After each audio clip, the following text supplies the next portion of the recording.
pastor Fabiano foi presidente do ponto de pregação aqui. Na casa da irmã Luzia, foi presidente do ponto de pregação antes de se tornar igreja. Foi meu pastor, tive a honra de ser ovelha do pastor Fabiano, lá em Engenheiro Pedreira. Aqui vários foram ovelhas do pastor Fabiano, né, em Acari, aqui em Jardim Moré, alguns em Engenheiro Pedreira, como Diácono Osés, irmão Penha, a Tatiana, Diácono André.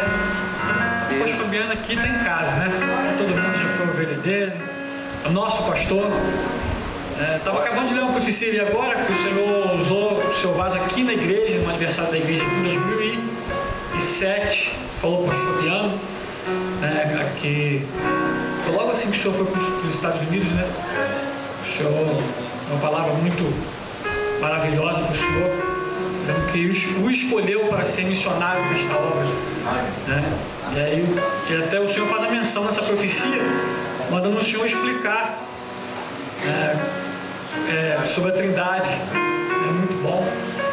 O Senhor faz menção também na compra do templo lá em Filadélfia, a bênção que o Senhor te deu e te usou para dar aquela bênção à igreja. Então é maravilhoso nós relembrarmos esses feitos do Senhor, né? Damos a bênção do Senhor sobre as nossas vidas, sobre a vida do ungido do Senhor que está aqui conosco. E é muito bom termos aqui. Vamos ouvir o pastor Fabiano nesse momento. Vamos colocar de pé, primeiramente. Nosso Deus e Pai, nós estamos aqui diante da Tua presença, Senhor, cultuando a Ti. Neste momento vamos ouvir, Senhor, o Teu ungido trazer a Tua palavra para nós. Que não seja a boca do Teu ungido, mas seja o Teu Espírito Santo falando para nós nesta noite. Aquilo que precisamos ouvir da Tua parte. Continua a abençoar e a usar o Teu ungido nesta grande obra. E use nesta noite mais uma vez para trazer a Tua palavra aos nossos corações, é o que nós pedimos e Te agradecemos em nome do Teu Filho amado Jesus. Amém.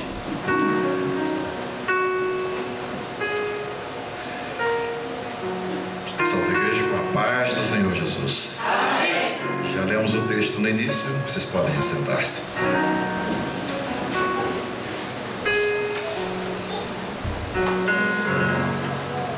Nós lemos aqui a princípio o Salmo 1.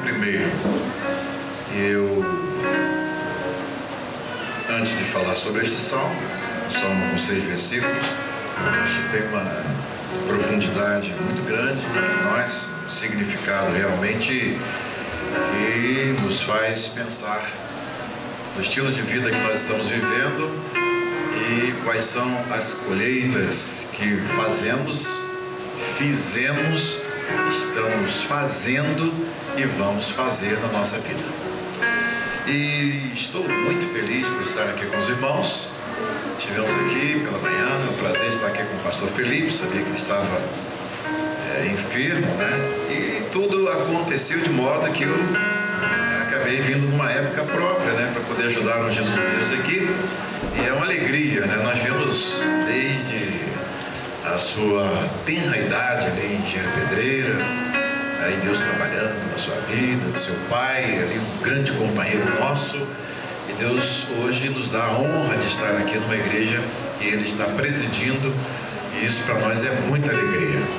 A igreja que nós temos até uma relação de início, né? Quando nós, muitos irmãos aqui, tivemos a oportunidade de trabalhar juntos e ter muitas experiências boas, muitas experiências maravilhosas que o Senhor fez. Amanhã completam 34 anos, né? Que o evangelista José Martins foi aos pés de Jesus.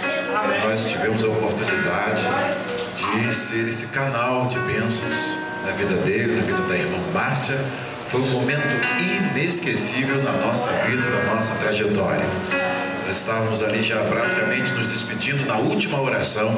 Eu pedi a irmã Márcia para orar e ele disse, já tinha prometido que ia na igreja, na realidade ele estava querendo se livrar de nós. E bem escondidinho ali, no cantinho, né, querendo que a gente fosse embora.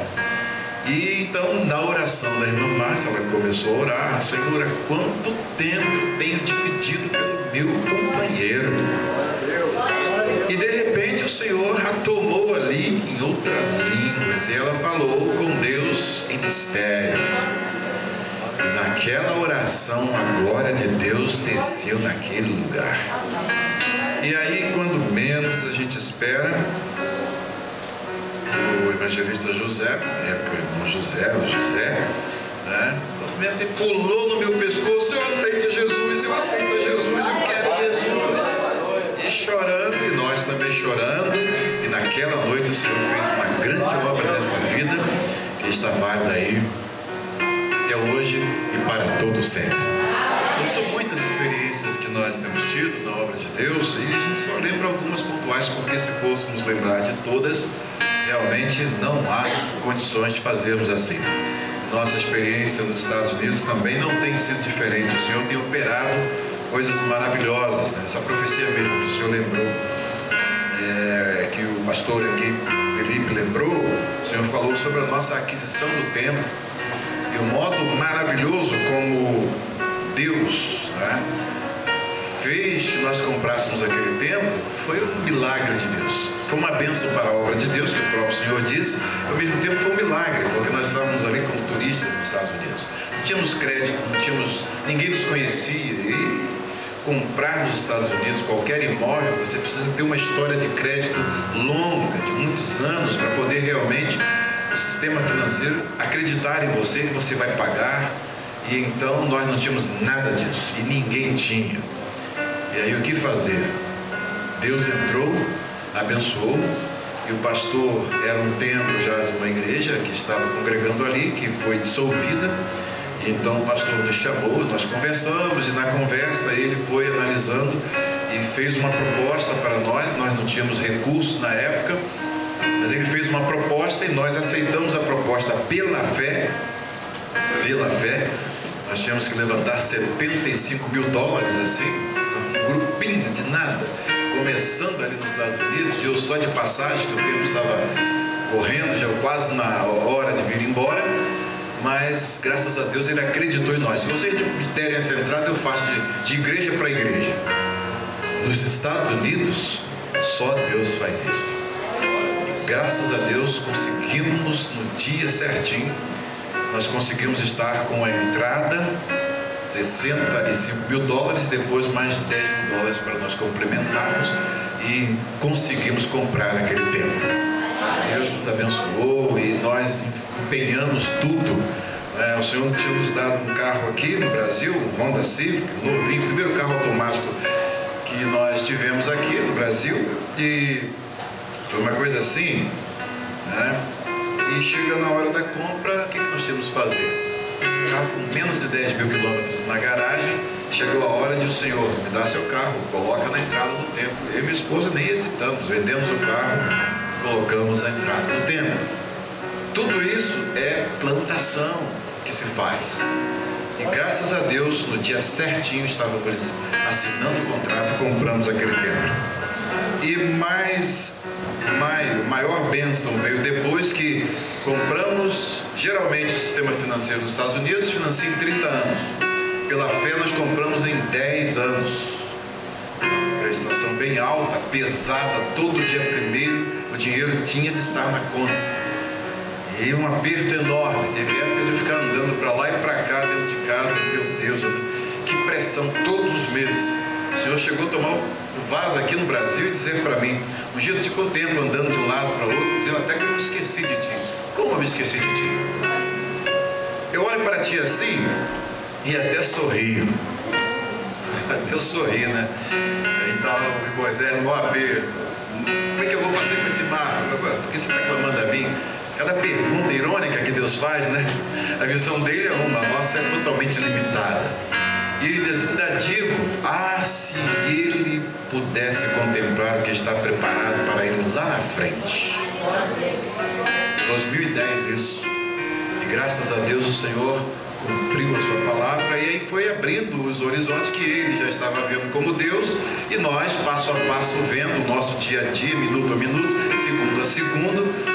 E quando deu 5 anos e 7 meses, nós quitamos o templo, pagamos, né?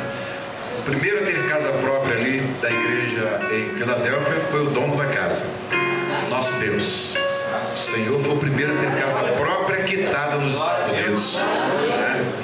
Isso é uma honra para nós. Então, tudo isso revela que o nosso Deus, ele tem um compromisso conosco, mas nós precisamos também ter um compromisso com Ele. E a vida feliz está expressa aqui neste Salmo primeiro. Os Salmos, como a maior parte do Antigo Testamento, foi escrito em hebraico. Todos os Salmos, temos 150 Salmos, que apresentam uma estrutura semelhante à estrutura da lei. São 5 livros.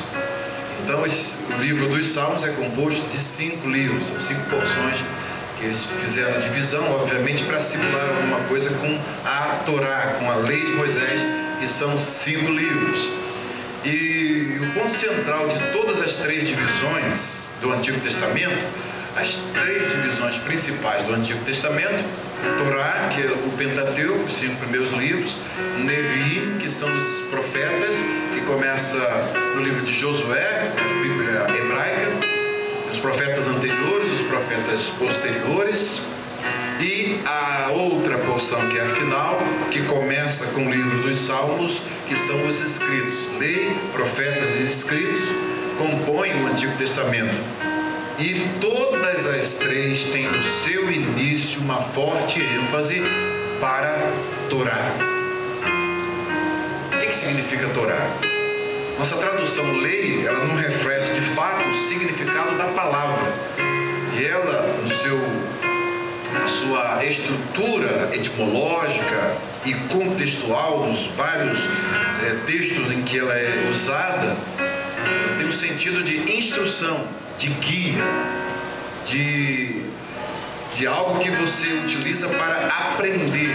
Então, é importante que nós tenhamos essa concepção. E os 3 livros do Antigo Testamento, a primeira porção, Torá, obviamente o próprio nome já diz instrução.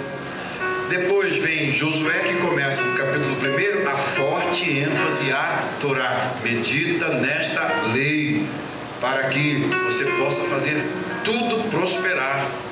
Se você fizer assim, numa parte deste livro da tua boca, medita nele, a ênfase é na instrução do Senhor.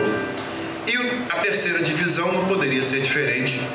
A ênfase aqui no versículo de número 2 mostra nesse primeiro salmo que a ênfase é a instrução do Senhor, ou Torá, ou então lei. Melhor Torá e instrução, a gente tem uma visão mais clara do significado desta palavra. E o salmo primeiro, então, ele é a abertura do saltério. O saltério é esse conjunto de 150 salmos que foram bem estruturados e colocados numa disposição tal que você vê certos agrupamentos. O Salmo 1 e o Salmo 2, por exemplo, eles são muito interligados e eles abrem, eles são, por assim dizer, o portão de abertura do saltério. Toda a temática do saltério, dos salmos, dos 150 salmos, girarão em torno desses temas levantados no Salmo 1. Aí ele ser o portão de entrada, para você entender sobre o que fala o saltério, ou o livro dos Salmos. Você precisa então compreender o Salmo 1. Lembre-se sempre, o mite, que é o cordão que transpassa todo o Antigo Testamento, as 3 divisões, é a instrução do Senhor. E não é diferente no Novo Testamento. Qual é o mite? Qual é o ponto, o cordão que atravessa todo o Novo Testamento? Qual era a ênfase daquele que veio para inaugurar essa nova era? Jesus, instrução. Sentava o povo e instruía o povo. Sentavam, a primeira abertura do Evangelho de Mateus, nós vemos lá Jesus no Monte das Oliveiras, a multidão assentada e ele instruindo, transmitindo instrução, transmitindo Torá. E esse salmo, então, ele fala a respeito da felicidade por uma perspectiva totalmente diferente do conceito de felicidade que nós temos hoje. Por isso que quando nós o lemos e vemos o significado das palavras, o significado das estruturas, é um salmo que tem uma estrutura poética linda, é um salmo que tem uma estrutura fonética linda, né, na sua língua original. Então nós vamos aqui dar uma visão para vocês panorâmica do salmo, mostrando como ele é significativo para a nossa nossa vida hoje. A primeira cláusula aqui começa com uma cláusula não verbal, Ashrei Haish, que traduzido literalmente, nós temos aqui dois substantivos, numa relação que se chama construta. Então, fazendo uma tradução mais literal, é as felicidades do homem, ou por outro lado, usando uma cláusula não verbal, nós poderíamos dizer, como é feliz o homem. Ele começa com essa abertura exclamativa, Ashrei Haish. Vocês percebem que até o som tem dois fonemas aí que se destacam. Vejam, Ashrei Haish. Qual o fonema que se destaca aí? She. Né? É um salmo que visa, quando você o lê no original, chamar atenção. Presta atenção. E ele também, na sua estrutura total, ele é a síntese da vida, porque ele começa com a primeira letra do alfabeto hebraico, Aleph, Ashrei, e termina com a última letra, a última palavra do salmo, é Tovet, conduz à destruição, Tovet, Tav, a última letra. Então ele é o A e o Z da vida, tudo condensado neste pequeno salmo. Aqui você tem dois estilos de vida, duas pessoas que são antitéticas do ponto de vista da sua conduta, do seu comportamento, da sua maneira de pensar, da maneira de falar, e isso é a temática que vai ser desenvolvida em todo o saltério. Nós vimos aqui, Ashrei Haish, como é feliz o homem. O homem o quê? Vem cláusulas aqui relativas, tem o Asher, que o que? Lo halar, deixa eu colocar o texto hebraico aqui, Lo halar batzat reshaim, literalmente que não andou. É interessante que todas as nossas versões, quase todas as versões, com exceção de uma judaica, me parece que é do Meir Matzlia, que traduz o verbo halar aqui no seu sentido original, porque aqui nós temos um perfeito. Ele pode, em certas circunstâncias, indicar um verbo no presente, no passado e no futuro. Mas nesse caso aqui, quando ele aparece no passado, ele tem uma significação que a gente chama de resultativa. Ou seja, para que uma coisa aconteça é necessário que outra anteceda. É uma ação que deriva da outra. Então, o homem feliz é aquele que não andou em que? Batzat, no conselho do ímpio. E aqui dos ímpios, que nós temos o plural, Rechaim. Os ímpios aqui são os perversos. São aqueles que se opõem a tudo quanto Deus quer. A vontade revelada de Deus não é para eles a norma de vida. Você vai ver que nós temos três substantivos que são utilizados aqui para classificar o mesmo tipo de pessoa. Temos os ímpios, depois lo amad, primeiro verbo andou, o segundo amad, lo amad é não, parou, veja o movimento, veja a dinâmica, andar seguindo no caminho. Depois vem para, lo amad, uviderer hataim, lo amad. Aqui há uma inversão, inclusive a poesia, né? Ela tem uma inversão. A ação, ela vem depois. Então, no caminho dos pecadores não andou. Observa bem que para ser feliz, o salmista vai pintar um quadro que é totalmente diferente da felicidade da perspectiva contemporânea e principalmente daqueles que não conhecem a Deus. Porque felicidade não significa que você tenha condições e circunstâncias para fazer tudo aquilo que apraz a você. A felicidade verdadeira que este salmo mostra exige primeiramente, olha as cláusulas, lo e lo. Não e não. Tem coisas que você não pode fazer para que você possa ser feliz. Na sociedade contemporânea, você tem dinheiro, você você pode construir, você pode viajar. Então o dinheiro é conectado à possibilidade de fazer o que bem entende, inclusive usar o dinheiro para fazer aquilo que é contrário à vontade de Deus. Eles chamam isso de estilo de felicidade. Entretanto, pelo Salmo, o conceito de felicidade é totalmente diferente. Tem um parâmetro totalmente diferente. Primeiro, não andar segundo o conselho dos ímpios. E isso já começa, né? Uma vez eu estava em São Paulo, fui pregar, eu não passei do primeiro versículo lá na igreja que a gente estava pregando.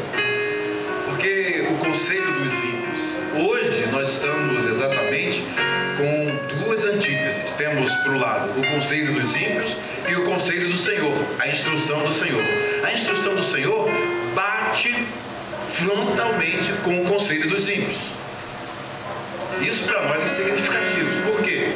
Quando nós que estamos militando na obra da restauração de tudo, temos um projeto de Deus, a vontade de Deus para nós aqui, as irmãs não evitam filho. O quê? O ímpio, quando ouve isso é um escândalo, né, você?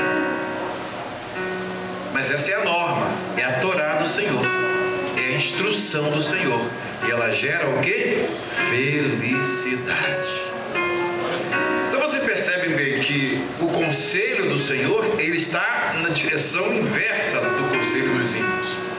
E nós, quando vivemos nessa sociedade, nós temos que estar bem estruturados no conselho de Deus para podermos passar por cima e não andarmos, seguirmos o conselho dos ímpios. E muitas das vezes acontece que o conselho dos ímpios pode até estar dentro da igreja. Pode acontecer de o conselho dos ímpios estar dentro da igreja.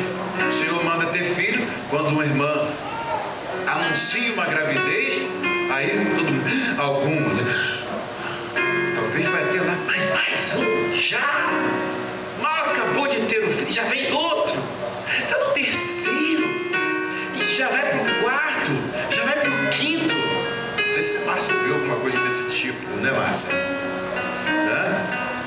Isso é o conselho do ímpio, não é a Torá do Senhor, não é a instrução do Senhor. Daí você percebe bem que o conceito de felicidade, segundo o Salmo 1, vai na direção oposta do conselho dos ímpios. Não se deve andar. Veja a dinâmica. Primeiro, andar, né? Você está a caminho e vem o conselho dos ímpios. Você tem que estar preparado para poder resisti-lo. Depois vem, parou do caminho dos pecadores. Ímpios e pecadores aqui é simplesmente uma nuance de sentido. Pecador é aquele que está decididamente, está com compromisso de fazer tudo quanto Deus não se agrada. Eu me lembro de um indivíduo que eu fui pregar o evangelho para ele, e ele era um sujeito assim meio estranho, né? Boa pessoa, muito inteligente, mas quando ele se olhou assim no espelho daquilo que eu apresentei para ele, ele falou: não, para isso não dá para mim não, eu sou um pecador de carteira assinada. Eu nunca mais esqueci dessa expressão. E exatamente tem a ver com esse segundo verbo usado, amar, parou. Se você ouve o conselho, daqui a pouco ele começa a fazer o segundo efeito. Você para, será que ele está com razão mesmo? Por fim, vem a terceira cláusula, e no assento dos zombadores, dos escarnecedores. O primeiro é aquele que lança os seus conselhos e quem pegar, pegou, se quiser pegar, pega. O segundo já são os pecadores que já têm a determinação em si de fazer o que Deus não se agrada. E o terceiro não somente aconselha, faz, mas elogia e incentiva quem faz o que é contrário à vontade do Senhor. Aí eles já são os zombadores, são os escarnecedores. E não somente incentivam o mal, mas eles escarnecem até daquele que pratica e tem a sua vida pautada pelo bem ou pela instrução do Senhor. Duas vidas, duas pessoas, dois destinos. E o Salmo, então, ele nos dá essa dinâmica que você observa bem. Primeiro se ouve dinamicamente, andando. Depois para e depois se assenta. Foi vencido. Foi vencido.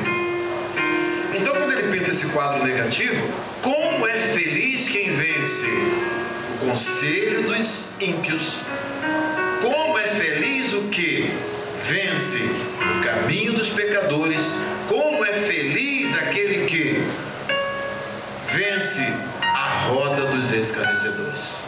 E a roda dos escarnecedores, quem, por exemplo, trabalha em ambiente em que só tem ímpios, você está forçosamente, muitas das vezes, obrigado a conviver nesse ambiente em que você vê ali, é o conselho do ímpio, são aqueles que estão ali com carteira assinada no pecado e ainda elogiam os que praticam o mal e zombam daqueles que se comprometem com a instrução do Senhor. Mas o que então que você precisa fazer? Esse é o aspecto negativo da felicidade. Ué, felicidade é um aspecto negativo? Sim, porque a felicidade aí de fora é fazer tudo aquilo que você tem, principalmente se você tem um poder aquisitivo.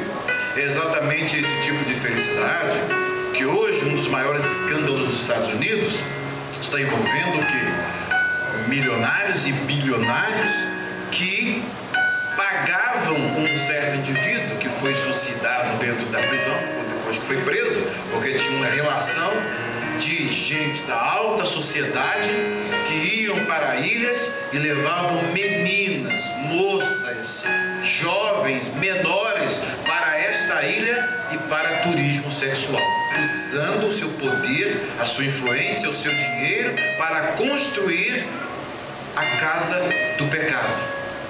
Um grande escândalo, hoje está envolvendo príncipes lá da Grã-Bretanha, envolvendo gente grande lá dos Estados Unidos. Percebe? E para eles isso é felicidade. A felicidade, segundo Deus, é totalmente diferente. Daí são dois caminhos, são duas posturas, são duas condutas que conduzem a destinos diferentes. Qual é o lado positivo da felicidade? Vem o segundo versículo, que diz: Ki im betorat Adonai hefso. Pelo contrário, esse ki im, ele dá aqui um aspecto de pelo contrário. Então você não faz isso, não faz isso, não faz isso. Mas então o que deve fazer? Pelo contrário,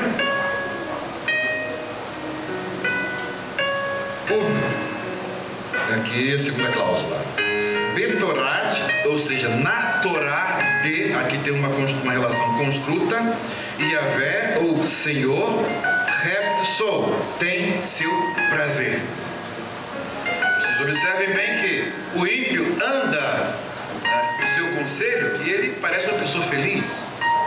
Somente os milionários que eu citei há poucos dias, são pessoas que não têm dificuldade nenhuma. Isso deixou até o salmista lá na frente. Você pega o salmo em que Asaf diz que teve inveja da vida dos ímpios. Eles não têm aperto, eles não andam fustigados, fazem o que bem entende, até na morte eles são tranquilos, têm tudo nas mãos, fazem o que bem entende. É como hoje, tem iates, tem avião, tem mansões, tem tudo, tem dinheiro, como que quer. E Asaf ficou em pânico, por quê? Porque viu a prosperidade dos ímpios. Ele até pensou que aquilo era a felicidade, até que ele entra no templo do Senhor e ali Deus mostra para eles o fim dos ímpios. Aí pergunta para ele: quer trocar? Quer ter o fim deles? Você pode ter o mesmo estilo de vida que eles. E ele dizia: qualquer coisa que eu faço, o Senhor já está em cima de mim, está me fustigando. Não é assim a vida do servo de Deus, da serva de Deus? Todo mundo faz o que bem entende e parece que não acontece nada. E você que tem esse compromisso, que tem essa aliança, que tem esse pacto com Deus, que é justo, justificado, que está na presença de Deus, não pode fazer o que quer. Tem o não. Você fica sim, falou que não mesmo. Mas isso é felicidade. É isso que é felicidade. Pelo contrário, tem o seu prazer na instrução do Senhor.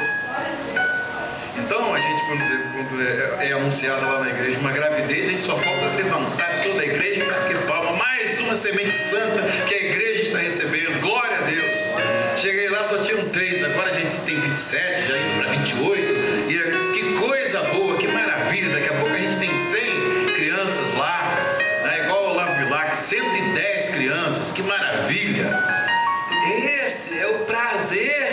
instrução do Senhor. É isso que é felicidade segundo a Bíblia. A gente se alegrar com aquilo que Deus se alegra. Se alegrar com aquilo que agrada a Deus, que traz prazer em Deus, traz também prazer em nós. Ainda que Ele diz, não faça isso, não faça aquilo, não faça aquilo outro, e a gente tem prazer nisso. Quando você chega para o ímpio e diz, você não deve fazer isso, né?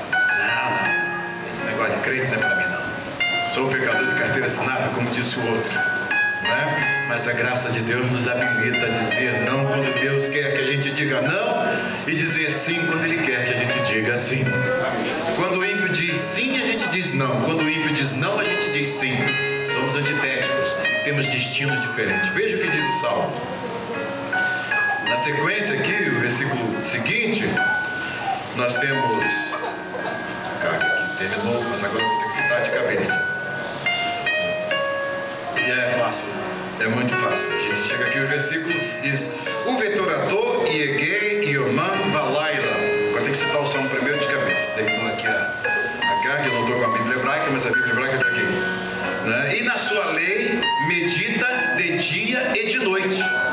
Lembra o conselho dado a Josué?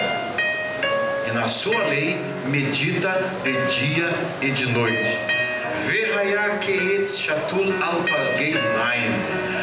Vejam bem que ele tem o que não fazer e o que fazer. Esta é a constituição da felicidade. Não fazer aquilo que Deus diz para não fazer, é fazer aquilo que Deus diz para não fazer. E quando Deus diz faça, você deve fazer. Mas é um prazer. Quem é que coloca prazer em fazer a vontade de Deus no nosso coração? É o próprio Deus. O próprio Deus coloca prazer no nosso coração quando nós fazemos aquilo que agrada a Ele. E aí o Salmo prossegue dizendo, depois que você faz isso, ele dá essa divisão, há uma comparação. A primeira parte do Salmo, esse Salmo primeiro, fecha com uma comparação que é uma das mais lindas. E diz, pois será como árvore plantada junto a ribeiros de águas. Imagine uma árvore plantada junto a correntes de águas, a ribeiros de águas.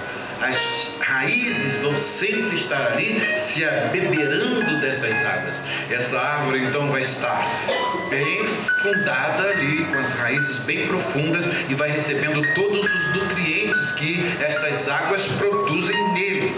E aí qual o resultado? A qual dá o seu fruto na estação própria. Ela dá o seu fruto na estação própria, ou seja, uma árvore. Isso aí é interessante, que aqui no Brasil a gente praticamente não tem essas mudanças de estações. Tem árvores que no verão elas estão lindas, na primavera elas começam lá novamente a aparecer as flores e depois as folhas, e depois no verão elas estão lindas. Quando chega o outono, lá nos Estados Unidos chama de fall, que é a época da queda, as árvores ficam praticamente secas, parecem que morreram. Aqui o salmista está dizendo que o justo que faz isso que está no primeiro versículo, no segundo versículo, ele não faz as coisas que Deus diz para ele não fazer, ele faz as coisas que Deus diz para não fazer, tem prazer na lei do Senhor e medita ininterruptamente na sua lei. Não tem feriado, não tem folgas nem férias, é ininterrupto, é um vínculo, é um elo com a palavra, com o ensino de Deus, ininterrupto. Olha as consequências, é como uma árvore plantada junto a ribeiros de águas, a qual dá o seu fruto na estação própria e cujas folhas não caem. Nos Estados Unidos, quando a gente vê uma árvore numa condição dessa, só pode ser um pinheiro, né? O pinheiro, ele atravessa todas as estações lá e não muda, não altera. E o crente aqui é comparado como esse, que seja qualquer que for a estação, se ele é justo, se ele faz e segue esses conselhos que são dados aqui, ele é como esta árvore que está plantada junto a ribeiros de águas. Passam anos e mais anos, ele vai cada vez mais firme, as raízes vão engrossando e ele vai sempre se nutrindo, as folhas estão verdes, obviamente produz o fruto na estação própria. Olha que metáfora extraordinária. Assim é o servo de Deus, assim é o justo. Pode vir todas as circunstâncias adversas. Eu me lembro que nós estivemos no ano de 2008 no meio de uma grande crise. 2007 compramos o templo, 2008 eclode uma grande crise. Não somente isso, alguns irmãos vieram para o Brasil e a igreja diminuiu em número. E aí eu fiquei numa preocupação enorme. E agora? O que vai ser?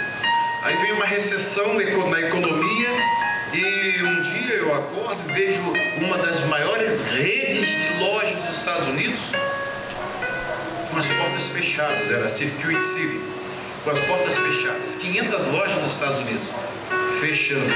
Meu Deus. Bancos falindo. Jesus, agora a gente comprou o tempo. Como é que a gente vai fazer para pagar esse tempo nessa crise econômica que agora assola os Estados Unidos e que durou um bom tempo? Irmãos, como é bom ser árvore plantada junto a ribeiros de água, abeberando nos rios de Deus. Passou a crise e nada nos afetou. Na crise, olha o que acontece no primeiro teste. O irmão que mais contribuía e que estava com um desejo de pagar todas as prestações, ele mesmo, do tempo, no dia que nós pegamos a chave, ele recebe uma ligação do seu patrão dizendo que ele estava demitido. E ele tinha a casa dele, que ele tinha acabado de comprar, e nós tínhamos a casa de Deus. Mas quando você está nesta condição de fazer aquilo que Deus diz, faça, e não fazer aquilo que Deus diz, não faça, você é a árvore plantada junto a ribeiros de água. Pode estar uma maior sequidão, árvores grandes caindo, secando, você vai ser aquela que no meio disso estará sempre verdinha, e quando chega a estação, o seu fruto está sendo dado. E Deus nos fez passar por aquela crise sem nós sentirmos, e ao contrário, crescemos no meio da crise. Crescemos. Aquele irmão que foi mandado embora passou a ser um empresário. E naquele dia que ele recebe a ligação, Deus colocou uma palavra no meu coração e eu disse para ele: fique tranquilo, porque o que nós fizemos aqui, se fosse para nós, a responsabilidade seria nossa, mas nós fizemos para Deus e Ele garante. Então escreve aí o que eu vou te dizer. O patrão dele, mandou ele embora porque houve um conflito lá de interesses. Ele falou: dias virão que você estará melhor do que esse patrão que está te mandando embora. Vai nos Estados Unidos hoje e vê um e vê o outro. Um mingou e esse irmão só cresceu. Hoje é uma das maiores empresas de construção civil dos estados, dali da Filadélfia. Porque Deus é fiel e é árvore plantada junto a ribeiros de águas. Então esse é o segredo, esta fórmula de felicidade, embora vá de encontro às nossas vontades muitas das vezes, mas por outro lado é o caminho para que você realmente seja feliz. E a última cláusula em hebraico diz: Kol asher yaseh, e tudo quanto ele fizer, yatzliach. Esse yatzliach é um verbo que está no rifil, é um causativo que mostra que alguém faz um outro prosperar. Ou seja, quem é que faz o justo prosperar? Não são as suas obras, mas é o Deus que ordena que ele faça, é que produz esta prosperidade. Não é resultado do que fazemos, porque até o que fazemos é Deus que faz em nós. É Deus que faz através de nós, como disse o profeta Isaías, quando ele olhou para trás e diz: tu és o que fizeste em nós todas as nossas obras.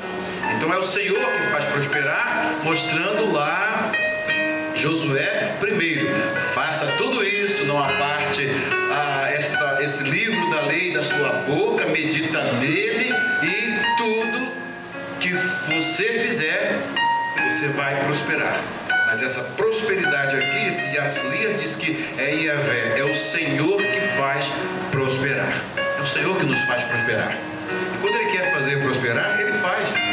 Ele precisa de nosso recurso, Ele dá o recurso para nós. Ele faz tudo em nosso favor. Nós temos visto como Deus tem nos abençoado nos Estados Unidos, e a gente olha assim, quando nós entramos lá, não podíamos nem entrar, 3 vistos negados, mas quando Deus chegou a hora, deixa comigo, e Ele entrou lá, nós recebemos o visto, fomos para os Estados Unidos, com 1 ano estávamos com o tempo comprado, e Deus foi nos abençoando, 5 anos e 7 meses o tempo quitado, E daí para frente foram bênçãos e mais bênçãos, porque nós somos árvore plantada junto ao ribeiro de águas, e tudo quanto temos feito, o Senhor tem feito prosperar.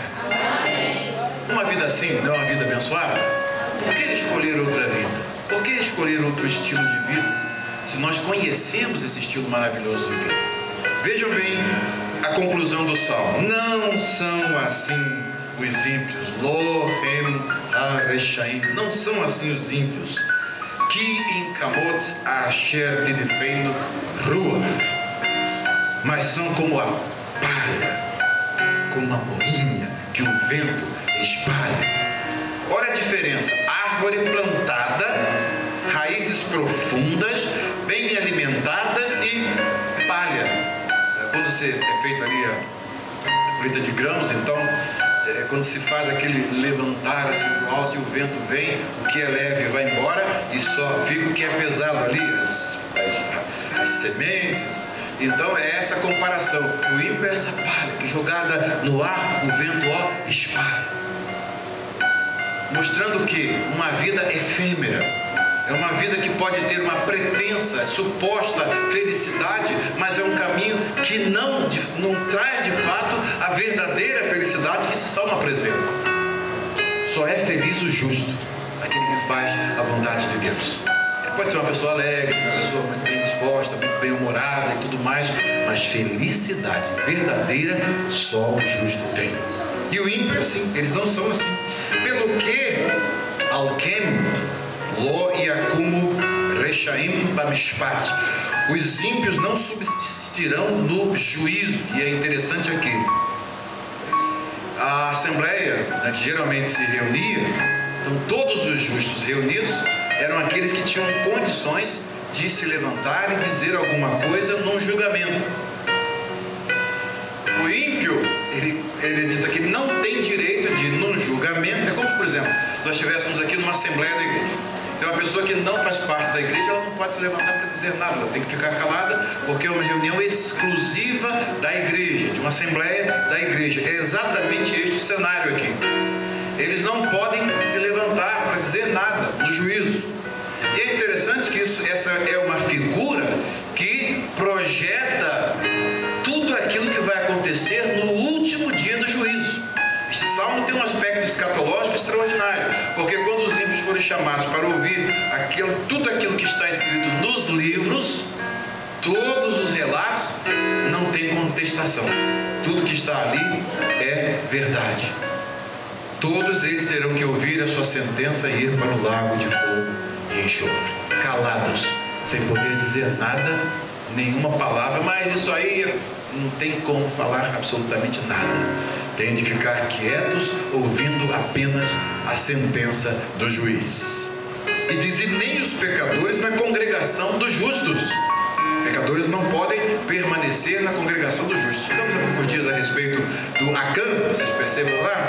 Pecador oculto na congregação, fazendo o que não agradava a Deus, mas no fundo do fundo, quando chegou no momento certo, ele foi descoberto e teve aquele triste fim, mesmo tendo a grande oportunidade de estar abençoado no meio daquela comunidade que estava com a palavra de Deus dizendo que eles iam entrar na terra prometida e usufruir das promessas feitas a Abraão, a Isaac e a Jacó.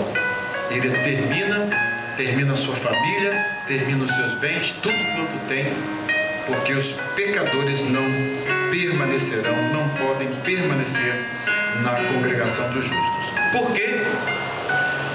Que odeia Adonai Derer Sadikim, porque conhece o Senhor o caminho dos justos. Esse conhecer aqui, o verbo odeia, é um verbo que indica um conhecimento íntimo, é um conhecimento com envolvimento. E a gente tem visto isso nas nossas lições. Vocês observam bem que hoje nós estudamos um episódio em que o Senhor estava intimamente vinculado com a comunidade de Israel. E por outro lado, a outra comunidade dos ímpios estava na contramão da vontade de Deus e agora sofrendo juízos. Olha a diferença. Olha a diferença de tratamento. Você é íntimo de Deus, você é justo, você tem relação com Deus, o Senhor cuida de você. Às vezes são coisas para nós assim, tão banais, muitas das vezes. Eu já pedi coisa a Deus que depois eu fiquei até rindo, né? Como é que Deus me atende uma oração dessa? Eu me lembro que eu estava fazendo um curso de matemática, terceiro ano de uma matéria de álgebra, e eu vi na biblioteca um livro que eu amei, o livro de álgebra, do Jaci Monteiro. Aí fiz uma oração: meu Deus, se eu conseguisse encontrar esse livro, seria tão bom. Livro esgotado, há muitos anos esgotado.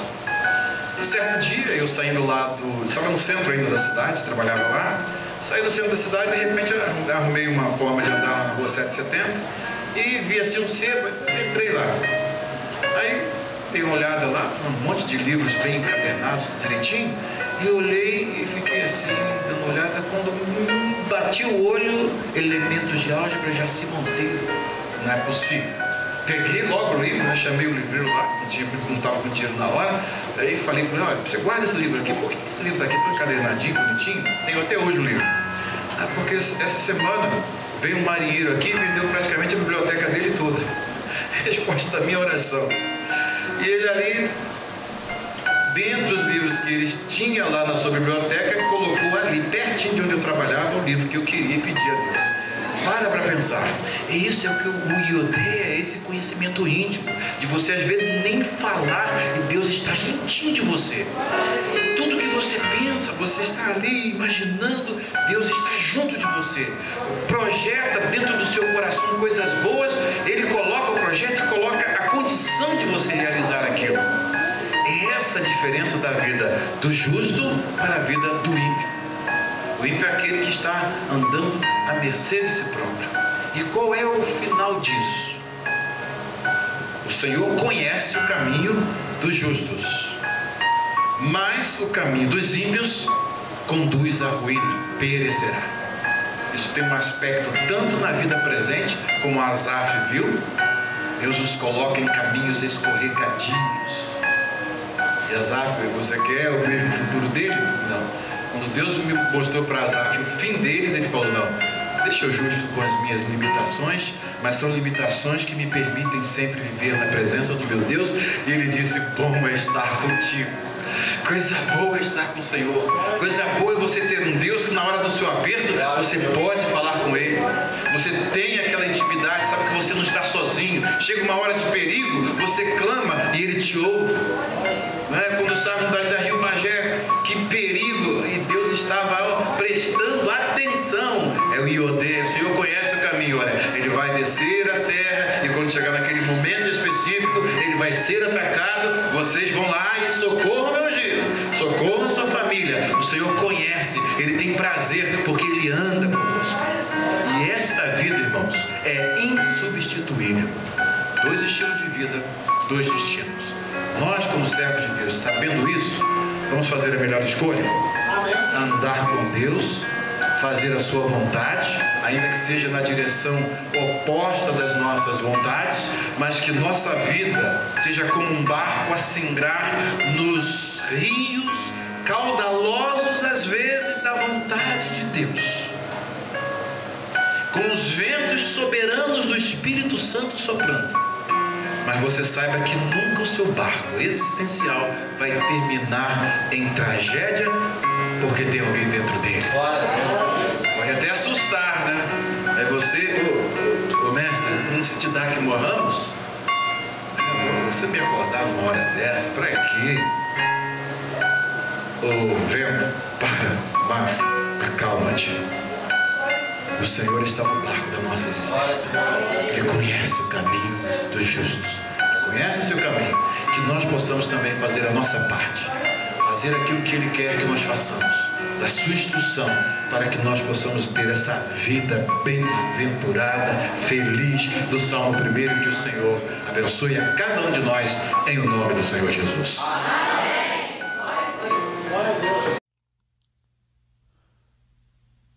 Salmo 1 em hebraico. Sefer Tehillim, Perek Aleph. Salmo 1. Livro dos Salmos, capítulo 1. Sinta a poesia dos Salmos da Bíblia hebraica. Professor Fabiano Ferreira. Sefer Tehillim, Perek Aleph. Salmos, capítulo 1. Ashrei haish asher lo halar batzat reshaim, uvderech hataim lo amad, uvmoshav leitzim lo yashav. Ki im betorat Adonai heftso, uvetorato yegei yomam valayla. Vehaya ke'etz shatul al palgei mayim, asher piryo yitem beito, ve'alehu lo yibol, vechol asher yaseh yatzliach. Lo chem har-reshaim, ki in kamotz asher tidifeinu ruach. Al ken lo yakumu reshaim bamishpat, vechataim ba'adat tzadikim. Ki yodea Adonai derech tzadikim, vederech reshaim toved.